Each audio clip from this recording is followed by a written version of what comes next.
moved from where we were last time to get to now the strategy.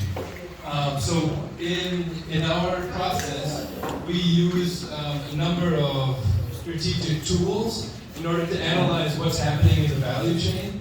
And so we use those in order to come out with the strategy. So in this presentation, I'll talk about those tools and how they informed our strategy development process. And then end by giving you a snapshot of the strategy that we have to propose. And then in the next presentation, we will delve deeper into actual activities that we are proposing for the strategy. And then in the second half of the day, do more group work where you'll have the opportunity and will really depend on your input to rearrange the activities and craft them in a way that is really going to make the most sense for the sector. But essentially, these are the tools that we have. One is the value chain map that we discussed at length last time. Then the sustainability hotspot analysis that we also talked about that, and that just sort of indicates like red flags, things that we should take into consideration when developing the strategy. And then we developed a SWOT. And then really the most important aspect of all of that and what incorporates all of that is the vision elements that we spent the day developing at the last workshop. So I'll go through all of these right now and show how, and then in some visits and information that we collected afterwards, and we revised the map. So this is essentially a revised version. But again, like the basic principles are the same. So we're still estimating, over say 2 million farmers, including homestead producers, maybe 4,000 artisanal processors, different scales of wholesalers, different scales of retailers, modern processors. So again, when it comes to developing our strategy, this is really like we need to understand how the actors relate in the value chain, where more people are engaged, where most of the product is being transformed, or what are the links that the product that the Catfish are passing through as it moves from farm to consumer. So we need this structure in order to develop our strategies. So this is the structure that we established at the last workshop and that we're working with now. So this just adds some elements like waste and loss in the value chain. And one of the things that we noticed is that those are actually very small. I mean, one thing we understood is that this is really an urban and a peri-urban value chain that's very commercially oriented. So we don't want to forget vulnerable farmers or vulnerable people as we develop our strategies, but we really feel like the business engine, the business drive behind this value chain and the opportunity for investment, and that's one of the things that we've really integrated into the strategy. So then this is the hotspot map, which we also discussed last time. And the way this works is that the three columns are like economic sustainability, social, and environmental sustainability. And for every one of these different boxes is an indicator that we have analyzed. And then if the indicator is colored in red, it's a hotspot. So it's an element that may not be sustainable and may jeopardize the future positive development of the value chain. So it's something that we would want to take into consideration when developing the strategy.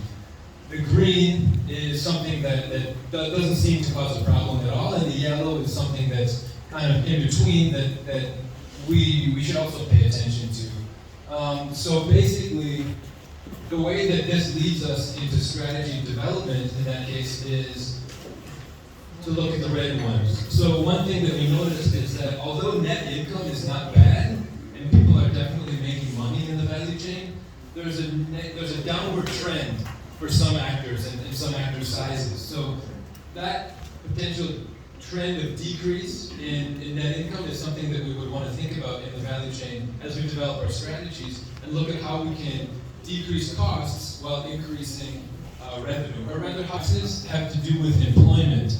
So the number of full-time jobs, the number of wage labor jobs, number of family jobs. So basically, when we look at employment in the value chain, one thing that we notice is that there's a lot of part-time employment, a lot of family-based employment, and then also like wage and employment distribution, value-added distribution. So in the value chain, according to our analysis, there is somewhat an imbalance between larger players and smaller players, or owners and employees, say when, in terms of who actually is earning money and who is creating value and who is capturing that value. So it just means that as we develop a strategy, we should also be thinking about equity and balancing the distribution of benefits, and how any of the strategies that we propose are going to impact that benefit. And then another thing is lack of use of renewable energy or clean energy. So it's maybe a little bit surprising in a country with sort of unstable electricity that there's not more usage of sustainable sources like solar. So it's an opportunity to take advantage of. Or another thing is chemicals, use of chemicals, and also air pollution. So air pollution is largely linked to artisanal processing, and also chemical use. We didn't find that there's an overuse, a huge overuse of, say, antibiotics in production, but there's some cases not very good use of chemicals, of agrochemicals in production. So there's something to be attentive to and take into consideration in the strategy. And then I mentioned, so some of the yellow ones we also pay attention to, and one thing is like this aquatic genetic resources. So if there's a cluster and there's a flood, there's an escape of the fish, then you have these super fish going back into the natural environment and potentially changing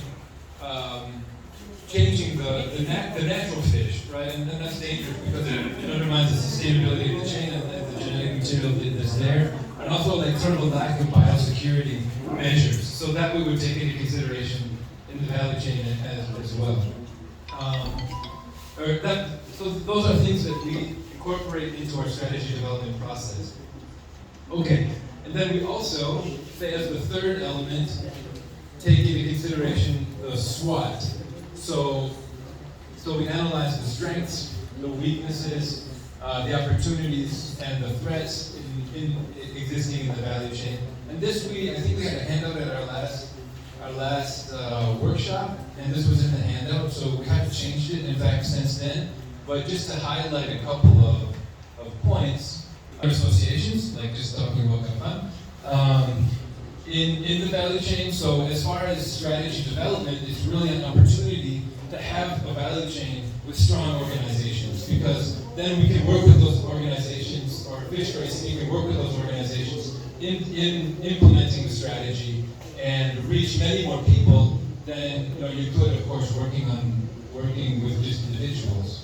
And then also we noticed that there's really high investment in the value chain from people in Nigeria, from the diaspora. So there's basically a lot of money that's available, looking for good investment opportunities. That's something that we should really take into consideration when developing the strategies.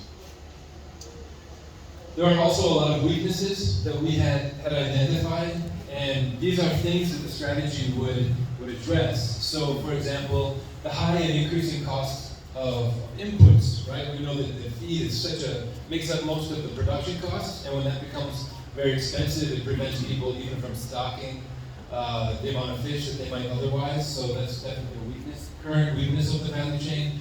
That there's very little data collected on the value chain. Really, it was quite challenging even to develop estimates of the number of farmers, the amount of production, because it really wasn't available. So it's one thing that we would want to address, to have more data available for planning.